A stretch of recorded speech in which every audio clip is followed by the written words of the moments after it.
اوئے پنڈیوال، کدھر جلسے؟ میں نے گھبرا کر پیچھے مڑ کر دیکھا۔ میرے سامنے ایک دھان پان سا گھوڑا کھڑا تھا۔ اس نے گندی سی ٹی شرٹ اور نکر پہن رکھی تھی، کندھے پر کپڑے کا تھیلا لٹکا رکھا تھا اور پاؤں میں چمڑے کے کھلے جوتے تھے۔ وہ دانت نکال کر میری طرف دیکھ رہا تھا۔ ہمارے دائیں بائیں سالزبرگ کا قدیم شہر بکھرا ہوا تھا۔ میں نے اس سے مسکرا کر پوچھا، کیا تمہیں پنجابی آتی ہے؟ اس نے ہنس کر جواب دیا، لٹل لٹل۔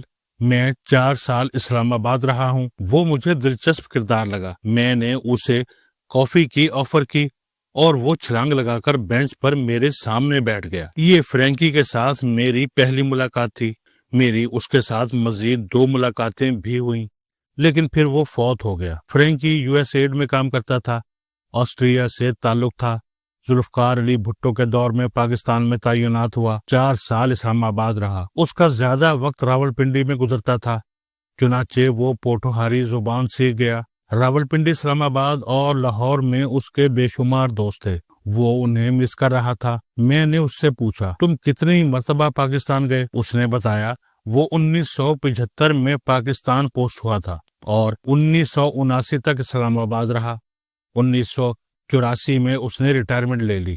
1992 میں وہ وزٹ کے لیے پاکستان گیا۔ آخری مرتبہ اسے چھوٹی سی اسائنمنٹ ملی اور وہ 2008 میں 2 ہفتوں کے لیے پاکستان گیا۔ یہ اس کی آخری وزٹ تھی۔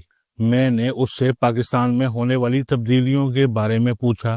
اس کے جواب نے مجھے حیران کر دیا۔ اس کا کہنا تھا 1975 کا پاکستان ایک نارمل ملک تھا۔ بلو ایریا میں نیفڈیک ہوتا تھا، اس میں انگریزی فلمیں لگتی تھیں، سیمینار بھی ہوتے تھے اور ڈیبیٹس بھی۔ بلو ایریا میں امریکن سینٹر تھا، اس کی لائبریری نوجوانوں سے بھری ہوتی تھی۔ میلوڈی میں برٹش کونسل تھی، اس کے ہالز اور لائبریری میں درجنوں نوجوان لڑکے اور لڑکیاں بحث مباحثہ کر رہے ہوتے تھے۔ راولپنڈی کے 3 ہوٹلز میں بارز اور ڈانسنگ فلورز تھے۔ لوگ وہاں شام کے وقت گڈ ٹائم گزارتے تھے۔ اسلام آباد میں بھی ڈسکوز اور پبز تھے۔ سفارت خانوں میں روز کلچرل شوز ہوتے تھے، ان میں پاکستان کی ایلیٹ شریک ہوتی تھی۔ قائد اعظم یونیورسٹی یورپی اور امریکی یونیورسٹیوں کا مقابلہ کرتی تھی۔ سڑکوں پر پولیس اور فوج دور دور تک نظر نہیں آتی تھی۔ گھروں کی باؤنڈریز چھوٹی تھیں اور کھڑکیاں دروازے نازک۔ لوگ اپنی گاڑیاں گلیوں میں کھڑی کر جاتے تھے، لڑکیاں سائیکل اور موٹر سائیکل چلاتی تھیں۔ شہر میں درجنوں سوئمنگ پولز تھے اور لوگ ان میں تیراکی کرتے تھے۔ راولپنڈی اور اسلام آباد کے درمیان والوو بسیں چلتی تھیں اور لڑکیاں اور لڑکے مکس ہو کر کھڑے ہوتے تھے اور کسی کو کسی سے کوئی شکایت نہیں ہوتی تھی۔ راولپنڈی صدر کا علاقہ گورے سیاحوں سے بھرا ہوتا تھا۔ لوگ وہاں بالٹی گوشت کھاتے تھے۔ مارگلا کی پہاڑیوں میں ہائیکنگ ہوتی تھی۔ آپارا کے قریب کیمپنگ سائٹ تھی، اس میں سارا دن گورے اور گوریاں آدھے ننگے لیٹے رہتے تھے۔ آپارا ہی میں یوتھ ہاسٹل تھا، اس میں کمرہ نہیں ملتا تھا۔ میلوڈی میں ریستوران تھے، ان کا کھانا بہت اچھا ہوتا تھا۔ شہر میں 6-7 لیکر شاپس تھیں اور ان پر کسی کو کوئی اعتراض نہیں تھا۔ شہر میں لال مسجد سب سے بڑی مسجد تھی، اس میں بڑے بڑے اسکالرز لیکچر دیتے تھے اور گورے بھی یہ لیکچر سنتے تھے۔ مسجد کے سامنے مسلمان چینی عورتیں چھوٹے چھوٹے سٹال لگاتی تھیں۔ اسلام آباد کا اتوار بازار بہت پر رونق ہوتا تھا، ہم سب وہاں سے خریداری کرتے تھے۔ لیکن پھر اس شہر کو نظر لگ گئی۔ فرینکی کا کہنا تھا، میں جب دوسری مرتبہ 1992 میں اسلام آباد گیا تو ماحول بدل چکا تھا۔ مجھے اسلام آباد اور راولپنڈی میں مال بھی نظر آئے، کلچرل شوز ختم ہو چکے تھے، سینماؤں کی رونق بجھ چکی تھی اور سڑکوں پر پولیس اور ہتھیار بند فوجی نظر آتے تھے۔ راولپنڈی میں بھی ہر طرف وحشت، ویرانی اور شدت تھی۔ پورے شہر میں برقعے اور داڑھیاں تھیں، لاؤڈ سپیکروں کی بھرمار تھی اور وہ دن رات چلتے رہتے تھے۔ میں 2008 میں تیسری مرتبہ پاکستان گیا تو پورے ملک میں بم دھماکے ہو رہے تھے، لوڈ شیڈنگ بے انتہا تھی، سڑکیں غیر محفوظ ہو چکی تھیں اور شام کے بعد پورے ملک میں ہولناک سناٹا ہو جاتا تھا۔ ہر طرف فوج ہی فوج دکھائی دیتی تھی۔ یوں محسوس ہوتا تھا پاکستان میں کوئی جنگ چل رہی ہے یا پھر جنگ کی تیاری ہو رہی ہے۔ میرا دل ٹوٹ گیا اور پھر میں دوبارہ کبھی پاکستان نہیں گیا۔ وہ خاموش ہو گیا۔ مجھے اس کی آنکھوں میں آنسو دکھائی دے رہے تھے۔ فرینکی کی داستان نے مجھے بھی اداس کر دیا۔ پاکستان واقعی کبھی ایک نارمل ملک ہوتا تھا۔ اس میں سپورٹس بھی تھی، کلچر بھی، رواداری بھی اور کھلا پن بھی، لیکن پھر یہ سب ختم ہو گیا۔ اس کی سب سے بڑی وجہ افغانستان تھا۔ ہم بلا وجہ اور بلا جواز افغانستان کی جنگ میں کود پڑے۔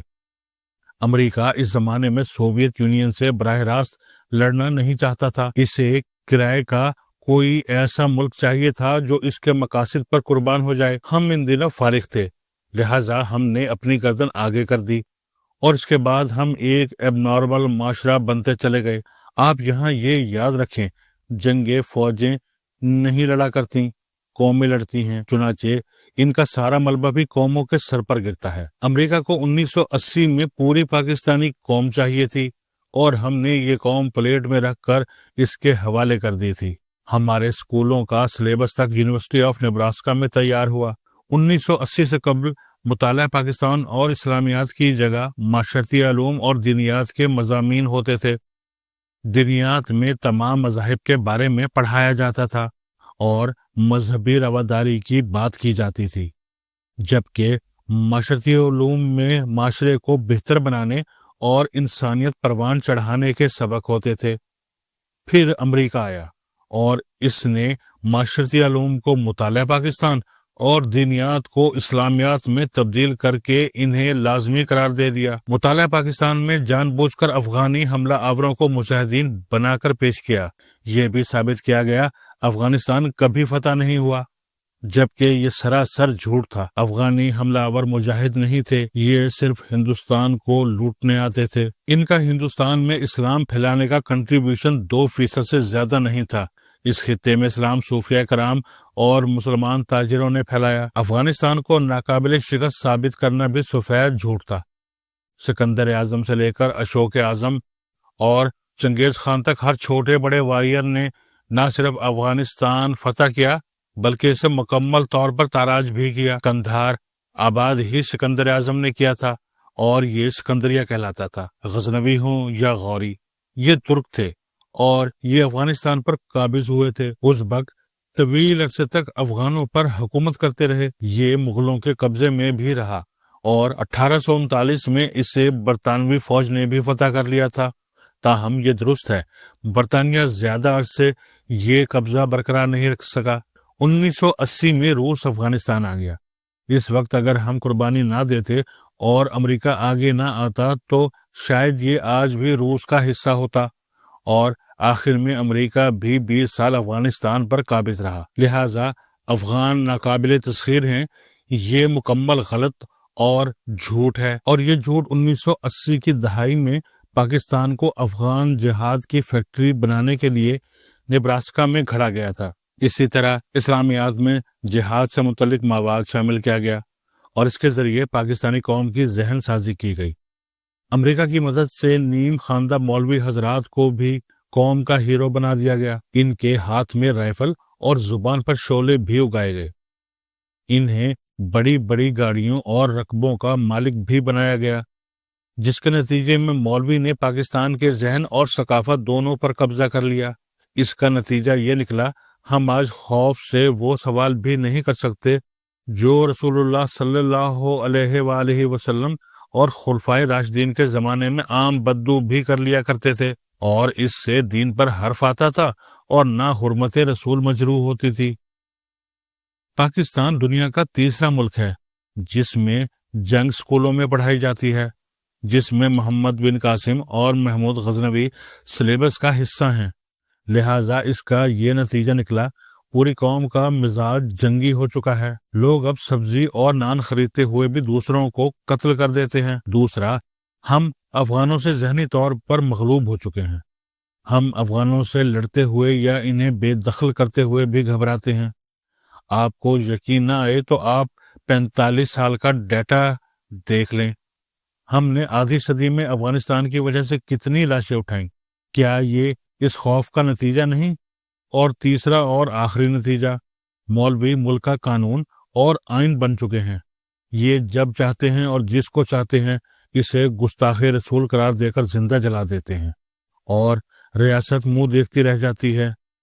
آپ حکومت کی کمزوری ملاحظہ کیجیے، گورنمنٹ قبضے کی زمین پر بنائی مسجد کے خلاف بھی آپریشن کا حکم جاری نہیں کر سکتی۔